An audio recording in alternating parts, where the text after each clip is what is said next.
Cricket is a game of many unknowns.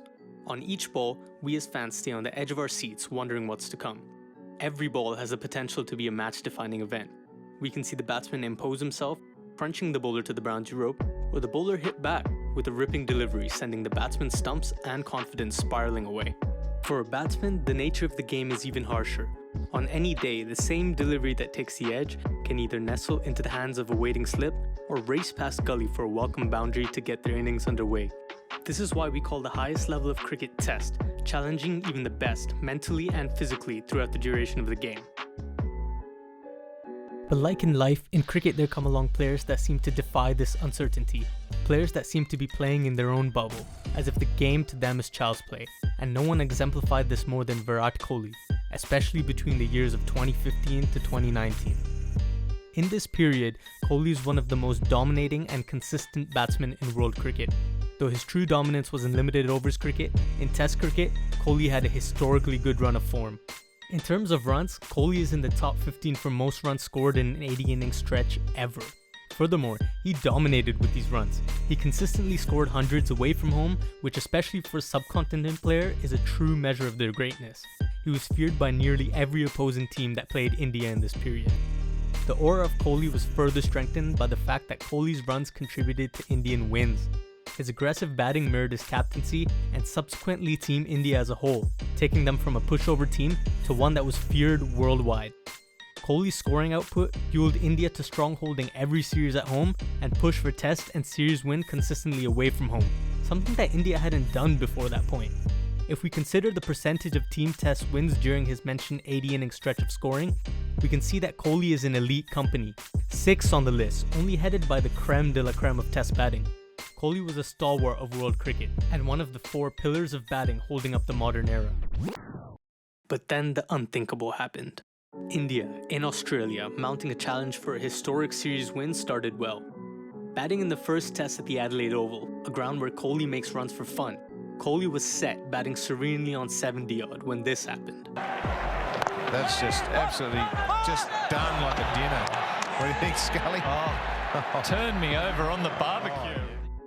Someone in Adelaide must have managed to make a Kohli voodoo doll, because along with Kohli's wicket, this runout also snatched Kohli's form. Since this innings, Kohli's only scored 872 runs in 32 innings at an average of just 27. Considering the 32 innings prior, Kohli scored over 1,700 runs at an average of 58. Compared to the lofty heights reached, Kohli now was a shadow of himself. Runs were not flowing, India lost multiple away series, and everything culminated in Kohli stepping down from the captaincy. For the level of player Kohli was, this type of form loss was unprecedented.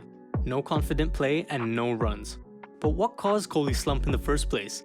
How could such a prolific batsman, one of the all-time greats of our generation, suddenly struggle to reproduce the scoring that once came to him so easily? That's what we'll look into answer today.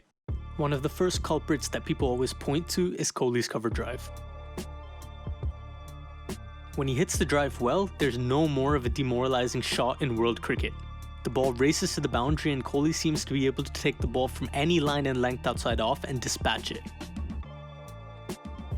But this is precisely the issue.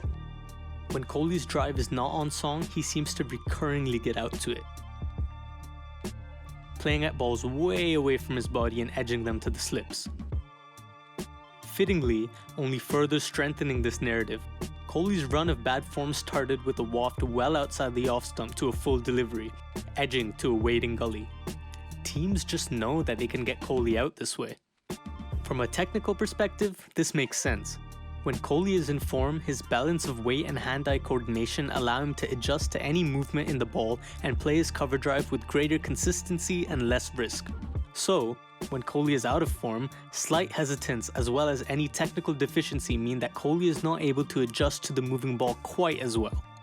On good cover drives, Kohli plays really late and makes his movements fast and decisive. On his bad cover drives, however, his foot plants really early. This means he's far from the ball and upright when he drives, meaning he can't adjust to any swing or seam movement. We can see that again here. Kohli's foot plants early, his head falls, he plays away from his body, and he's not in control of the shot at all, looking like he's forcing the issue rather than playing with his normal finesse. This is definitely a form thing. We always hear the phrase, he's seeing the ball well or he's playing under his eyes, and these cricket cliches point to the idea that when you're in form, you keep your head still and sight the ball as long as possible before reacting, rather than premeditating or searching for a shot and trying to impose himself unnecessarily. Is this really the issue though? Though it's true Kohli has technical issues with this shot, if we look at just the data, there are mixed signals that we have to deal with here. We can see that Kohli seems to keep up generally the same frequency of playing the cover drive, and if anything, the frequency has actually dropped a little bit in his time out of form rather than going up, which we would expect if he were forcing the issue. This can also be seen from the run scoring perspective, where he seems to be scoring a lot less runs off each of those cover drives. This coincides with the trough, where the average runs from each cover drive is also lower, along with the frequency of the drives themselves. So Kohli went through a period where he was scoring less of his runs from cover drives, but the lack of frequency and fluency, let's call it, also indicate that he was struggling to hit any drives he was playing well for runs, and potentially he was also being cautious of playing such expansive strokes, generally being more defensive. Furthermore, Kohli is playing and missing at cover drives significantly more. Here, I ran a model that would find occurrences of not in control cover drives that Kohli has played. We can see that as Kohli's career has progressed, he has played and missed cover drives significantly more, topping off recently in the period that coincides perfectly with his form drop-off. Recently, he has also been getting out to the cover drive more. So, the percentage of his total dismissals that are due to a cover drive has also increased. But though this is the case, is it statistically significant? Kohli has been pretty hit and miss with this cover drive throughout his career. There must be something else to his recent lack of form. There is something off with Kohli, and that something is fluency. We briefly touched on this in our cover drive deep dive, but Kohli looks less fluent in his innings of late. He looks like he's searching for runs and being tentative, and this is something that luckily for us does turn up in the data. If we plot Kohli's strike rate throughout his innings, we can get an idea of how Kohli scores as his innings progresses. So we should be able to see, for an average Kohli innings, how many runs he should have after a given number of balls. For certain players like Root and Stokes, the graph is pretty steady, or a bit exponential. This means they accelerate through their innings. If we do this for Kohli, we can see that he's a very consistent scorer. He consistently scores at a strike rate of 60 throughout his innings, no matter the length. This cadence of Kohli's innings is definitely something that we as fans have gotten used to. We expect that Kohli doesn't get bogged down and consistently accumulates runs at a pretty good clip for test matches. This is not the case for when he's been out of form, however. We can see that Kohli's been scoring at a significantly lower pace. He's being more watchful and trusting his instincts less.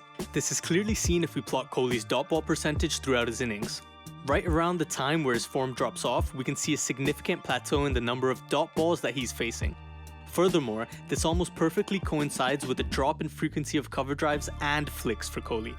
Finally, even though his cover drive frequency is down, we can notice that he's not getting many runs off each of the cover drives, the light blue being the runs per shot.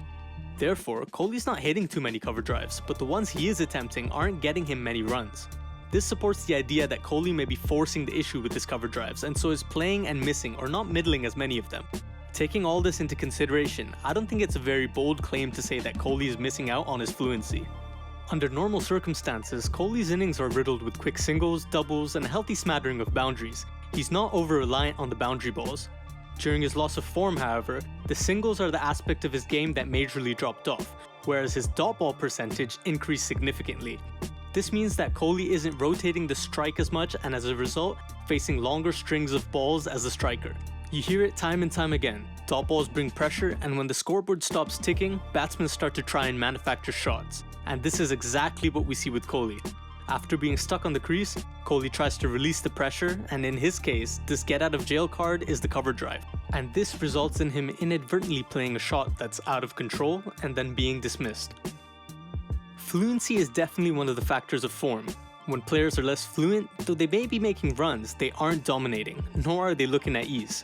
Sometimes, when a player is not adept at grinding out scores, fluency results in a reluctance or inability to score freely.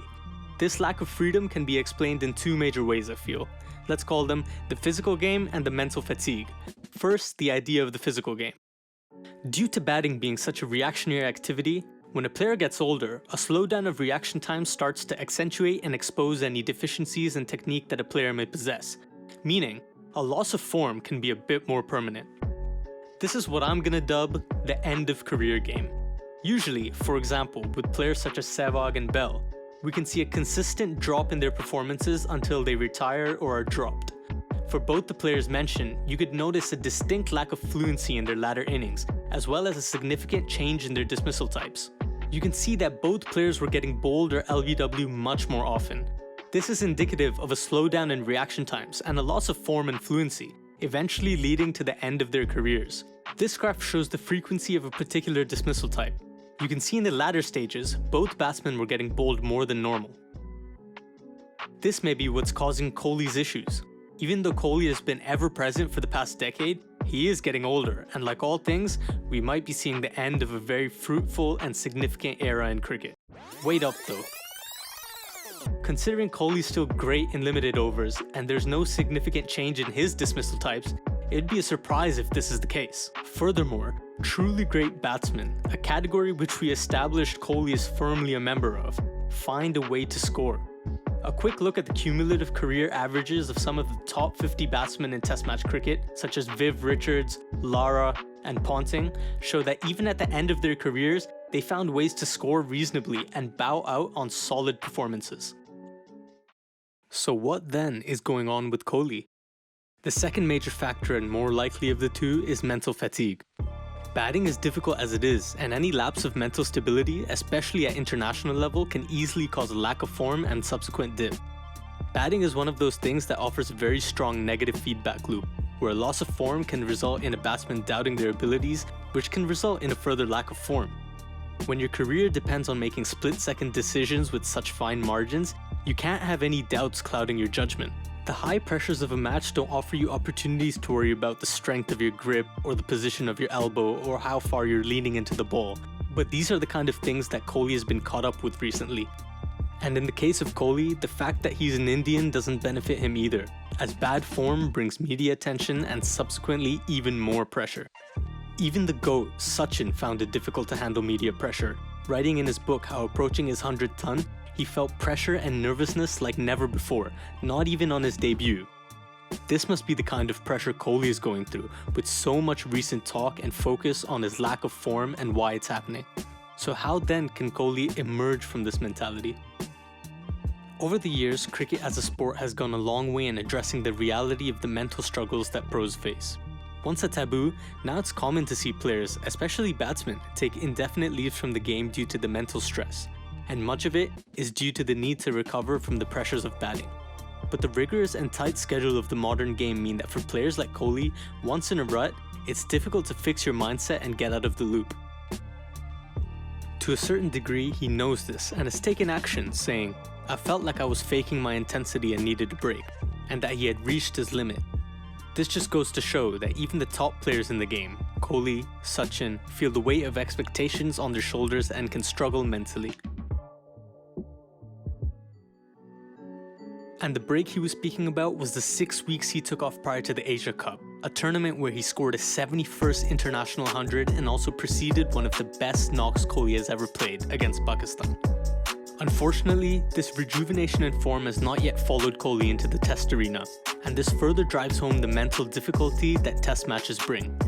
All three of his dismissals against Bangladesh seem uncharacteristic of Kohli, and seem to show a slight lack of application and game awareness that we're used to seeing from Kohli.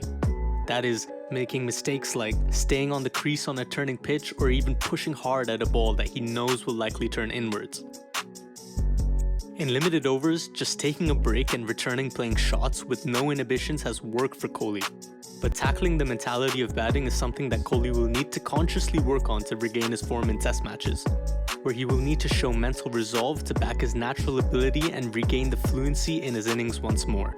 So there we go. Kohli's lack of form seems to stem primarily from his lack of fluency, which has likely been due to the immense pressure he puts on himself and competitiveness that Kohli exhibits.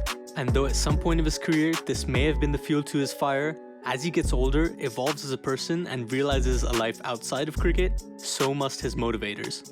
Judging from his resurgence of late in the limited overs game, where he looked as good as he has ever been, combined with the fact that the data shows no real discrepancies between his shot success rates and dismissal characteristics between his peak form and now, his prolonged dip in form must primarily be mental. If Kohli retires now, he will definitely go down in cricket history as one of the most dominating players of his time. But Kohli has a lot to offer still to Indian cricket. and mastering his mentality may just unlock the stairway to a new era of King Kohli.